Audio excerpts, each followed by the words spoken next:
Once in a blue moon, a reader believes, perhaps foolishly, that they have reached the ceiling of literary greatness. They do so at their own peril, having not read Jude the Obscure by Thomas Hardy. Jude the Obscure was recommended to me by a friend, and I'd never read anything by Thomas Hardy before. This book is quite possibly the greatest work of fiction I have ever read in my life. Jude the Obscure follows the young man Jude Folly, whose life, as we will soon see, is indeed, above all other things, a folly.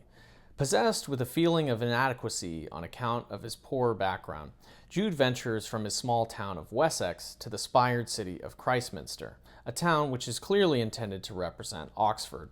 Because Jude is unable to attend any classes himself or afford them, Jude finds work as a stonemason and spends his days studying intensely and embodying the mannerisms of the Oxford man or Christminster man. By very little account of his own, Jude experiences one misfortune after another. First, by being tricked by a woman into thinking that he has gotten her pregnant, and other various derailments from the dream of himself.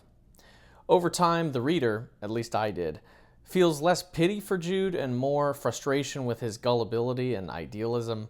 Jude spends his entire life living within one cloud or another, and all the while is left with a world that will not allow his dreams to become real. This book is so dark that it reads almost as a comedy, but what truly shines about it is the voice of Thomas Hardy.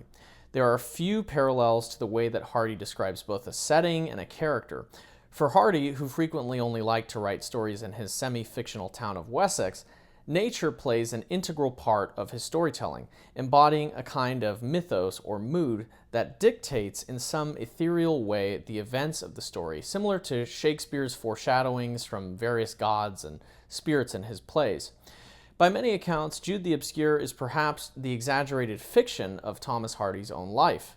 Hardy himself was a stonemason, born into a poor family that kept him from the education he otherwise desired, and it's certainly possible that, being a stonemason, Hardy would have been well acquainted with the inner workings and schools at Oxford. One idea I pluck out of Hardy is the idea of loneliness lending itself to an artificial belonging or self-construction. This appears most evident when Jude is at last alone in Oxford for the first time. Knowing not a human being here, Jude began to be impressed with the isolation of his own personality, as with the self-spectre, the sensation being that of one who walked but could not make himself seen or heard.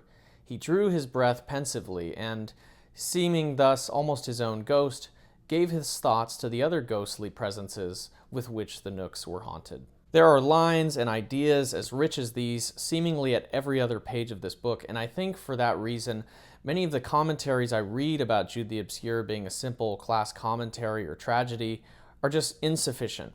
When I think of the perfect story, I think of one I can go back to again and again. Jude the Obscure has a way of reinventing itself on each read, and new ideas appear that are just as real today as they were at the time of Thomas Hardy.